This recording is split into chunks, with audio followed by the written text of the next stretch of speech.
ကျွန်တော် Ozzy Osbourne ရဲ့သားဖြစ်ချင်ပါတယ်ဆိုရှောက်လာတော့တင်လို့မရ random လေးကိုကြုံတဲ့မိဘမှာကွာဖြစ်လာမှာပဲကိုကြုံတဲ့အတိုင်းဝိုင်းတစ်ခုမှာကိုကလူဖြစ်လာမှာပဲအဲ့ဒီအတိုင်းဝိုင်းနဲ့ကျွန်တော်တို့ရွေးချယ်ခွင့်မရှိတဲ့အတွက် music မှာကြောင့်ကျွန်တော်လှုပ်ရှင်တဲ့ music ကျွန်တော်ရွေးလို့ရတယ်ဟိုပါအမေနဲ့ဦးလေးတို့ဘက်အချမ်းကတော့သူတို့ကကျွန်တော်ဒီလိုမျိုး medal ပိုင်းလောက်တာအဲ့လိုမကန့်ကွက်ပေမဲ့သူတို့စိတ်ရင်းမှန်နေတော့မလုပ်စေချင်ပေါ့အဲဆိုတော့ဒ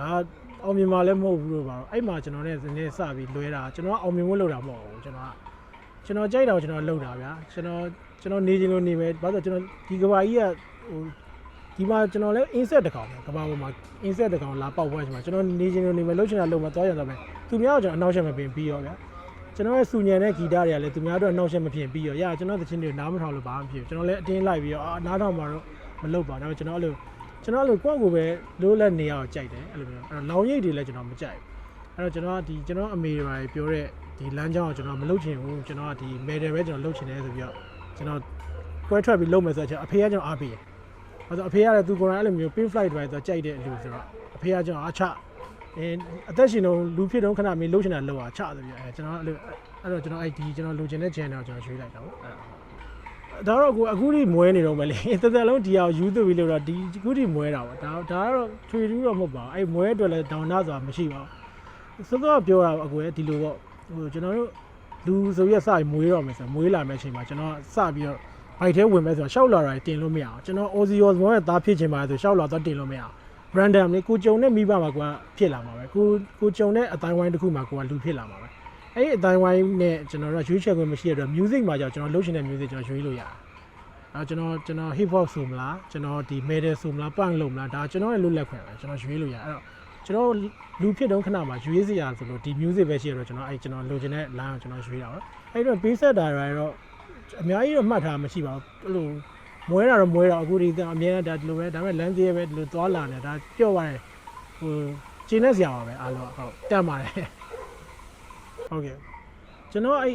အရင်ကကျွန်တော်ဒီရဲ့တချင်းတွေမှာကျွန်တော်ရဲ့ trademark လေးရှိတယ်ကျွန်တော်ဒီနေကြ trademark လေးမှာကျွန်တော် simple အဲ့နားလေးမှာတစ်ချက်တည်းတို့လိုက်တာမျိုးတွေဒါကျွန်တော်လုံနေကြကျွန်တော်ရဲ့ trademark လေးကျွန်တော်ထားထားတယ်အဲ့တော့အဲ့တချင်းတွေကိုဘယ်လောက်ခေတ်ကြာကျွန်တော်ပြန်နားထောင်ထားတယ်ကျွန်တော်မမှန်ကျွန်တော်တီးခဲ့တချင်းတွေလည်းများတယ်ကွယ်များဆိုတော့တော်တော်များများကျွန်တော်တီးခဲ့အဲ့ခေတ်ကဆိုတော့အဲ့ဒါတွေကျွန်တော်အခုသွား line နဲ့ radio မှာဖွင့်တာတို့ဘာလို့ကြားနေဒီတချင်းကကျွန်တော်တီးထားမှတန်းသိရဘာလို့ကျွန်တော်လှုပ်ထားတဲ့ကျွန်တော် snare ကိုကျွန်တော်ဘယ်လို roll လုပ်လိုက်တယ်တော့ဒီ move ကိုကျွန်တော်သိရပါတော့အဲ့နားမှာဘယ်လိုထည့်တာကျွန်တော်တန်းသိရတာကျွန်တော်တီးရပဲဆိုတော့ဘယ်လောက်နှစ်ကြာကျွန်တော်မှတ်မိရပါအဲ့လိုကျွန်တော်ရဲ့ trademark လေးတော့ကျွန်တော်ခြံထားတယ်အဲ့လိုကျွန်တော်မှအဲ့တခုတော့ရှိဟုတ်မျောစင်ကျိုးမှာလုပ်တဲ့ပွဲပေါ့အဲ့ပွဲကကျွန်တော်တို့ပထမဆုံးကုကြားပေါက်တို့နောက်ပြီးတော့တွတ်ဘီတို့ဘာလို့လဲကျွန်တော်တို့တူတူတက်ရအဲ့ဒါအမှတ်တရပြောပို့ရှိရဗျဘာလို့ဆိုတော့ 9 planet ဆိုတဲ့ record ပေါ့နော်9 planet ဆိုတဲ့ entertainment တခုရှိအဲ့9 planet ကတွတ်ဘီတို့အောင်လာတို့နောက်ပြီး Fokker တို့ကတော့သူတို့အဲ့မှာရှိနေတာကြာပြီပေါ့ဟိုးရင်တွေကရှိတယ်ကျွန်တော်ကကြတော့9 planet ကမဟုတ်ဘူးကျွန်တော်တို့အရင်တော့ Woodstock ဆိုပြီးတော့ကျွန်တော်တို့ဒီ underground band တွေပေါ့နော်အဲ့လို metal ကောင်တွေကျွန်တော်တခုရှိရပါအဲ့ Woodstock အဲ့မှာကျွန်တော်တို့ Woodstock ကနေကျွန်တော်အကြောင်းကျွန်တော်ထွက်လိုက်တဲ့အချိန်မှာတွတ်ဘီကကျွန်တော်တို့ fever ရှိတော့နားထောင်မိပါပြီးတော့ရောင်းတယ်ငါတို့ဟိုပါပေါ့နော်ဒီ9 planet ဆိုတာရှိရဲငါသိရဲမင်းတို့9 planet ငါသိတယ်အဲ့မှာမင်း member လုံးမလားပါဆိုတော့မလုံးပါနဲ့ကွာ9 planet ကနည်းနည်းကြီးကျယ်လို့အဓိက9 planet ကလူတွေကလို့နည်းနည်းသတင်းကြားတာနည်းနည်းကြီးကျယ်လို့ကြားကွာဆိုတော့မဟုတ်ဘူးလေမင်းမားနေအောင်နော်အဲ့ဒါလည်းဘယ်လိုလဲဆိုတော့အဲ့စကားသူစပြီးတဲ့နေ့ကဦးညိတို့စတူဒီယိုမှာအဲ့တော့ဦးညိတို့တချင်းတစ်ပုံကိုကျွန်တော်နှစ်ယောက်သွားပြီး arrange သွားလုပ်တာလားအဲ့လိုမျိုးတခုကျွတ်ပီကြီးရဲ့တချင်းကိုကျွန်တော်နှစ်ယောက်ကအဲ့လိုသွားလုပ်ပေးရဘာလဲမသိဘူး drum D ကိုလည်းအဲ့လိုနှစ်ယောက်တူရောက်နေတဲ့စကားထိုင်ပြောနေတာအဲ့မှာ तू က9 planet ကိုဝင်မလားဆိုကျွန်တော်လည်းမဝင်ချင်းရောက်ပါမဟုတ်တဲ့ရောက်နေမင်းဝင်သိတယ်မိုက်တယ်9 planet ကငါတို့အဲ့လိုမျိုးတူကျုံးကြမယ်ဘာညာဆိုတော့ဒီကောအဲ့ဒါပြီးရောဆိုပြီး तू က9 planet ကိုရောက်ဖို့ကျွန်တော်တူပီကခေါ်သွားတာ fever 1ကိုနာအဲ့ဒါပထမဆုံးကျွန်တော်တို့9 planet big rock show ဆိုပြီးတော့ကျွန်တော်တို့ပထမဆုံး9 planet စတက်တဲ့ပွဲကမျောစင်ကျိုးမှာကျွန်တော် live မှာလူအဲ့လောက်အများကြီးနဲ့ fever 109 show ကိုကျွန်တော်ခါမဖြတ်သန်းဘူးကျွန်တော်အရင်တော့ drum D တော့အဲ့လိုလူအများကြီးနဲ့ပွဲကျွန်တော်တီးခဲ့ဘူးတော့ကို Alex တို့ဘာလို့လဲကျွန်တော်တီးနေကြဆိုတော့အဲ့တော့လူအများကြီးကိုကျွန်တော်တချင်းဆိုရဒီ fever 109လည်းဘယ်သူမှမကြိုက်တဲ့တချင်းတွေကျွန်တော်ဆိုရမှာဆိုတော့အဲ့တော့လည်းသွေးပြတ်ပြီးတော့ဒါ big rock show အဲ့တော့ SRI သူမဖွဲ့သေးဘူး9 planet ဒီ member တွေပဲလောက်ကြရပွဲရှိရ big rock show ကကိုကြားပေါက်ပါတယ်နောက်ဒီ2B ပါတယ်အောင်လာ1တက်အဲ့လိုပေါ့နော်နောက်တခြားဘန်လည်းပါသေးတယ် အဲ့ပွဲမှာကျွန်တော်စင်ပေါ်မတက်ခင်မှာကျွန်တော်အဲ့တော့ကျွန်တော်စပင်ရှည်ကြီးကျွန်တော်တပည့်လာစပင်ရှည်ကြီးငါတို့ပုံစံတွေကလည်းထောင်မကျိုးတာနဲ့အောက်ကပရိသတ်အများကြီးနဲ့တွေ့ရောပြဿနာပဲပေါ့အဲ့ဒါကျွန်တော်သွေးပြက်တာကျွန်တော် live မှာအဲ့လို show ကိုတက်ခံနေသွေးပြက်တာအဲ့တခါရတော့ဦးညီတို့ show တီးတာရှင်းနှစ်သားတော့တခါအဲ့တခါပဲကျွန်တော်ကြုံလို့ပဲ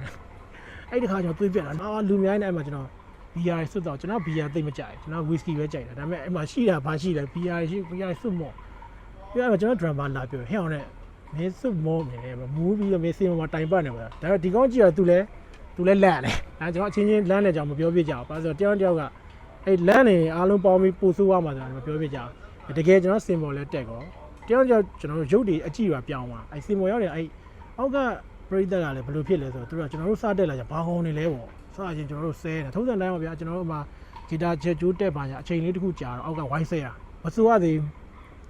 ရောက်နေဘာကောင်းနေလဲပါညာစင်းပေါ့သူတို့ကြည့်နေတာကျွန်တော်တို့မဟုတ်အဲ့မှာကျွန်တော်လည်းအဲ့မှာဘာမှပြောနေဘူးခဏလေးပေါ့ငါတို့တချင်းလင်းသားကျူစပေးပြီးတော့ကျွန်တော် Broken City တချင်းနဲ့စဖွင့်တော့အဲ့လိုစတော့အကုန်လုံးကြောင်ပြီးတော့ကြည့်ပြီးတော့အဲ့တပုတ်တစ်ဝက်လောက်ကြာတော့မှသူတို့စအားပေးရကျွန်တော်တို့အဲ့တပုတ်ကကျွန်တော်တနေရာရှိရကျွန်တော်ဂီတာဆိုလို့မတိုင်ဘူးအဲ့မှာရက်ချလိုက်ပြီးသူတို့စီကစူညံနေကြားချင်ပါလို့သူတို့လည်းအဲ့လိုမျိုးကျွန်တော်တို့ချိန်မိသွားတော့အဲ့ရစပြီးတော့ကျွန်တော်တို့ FIFA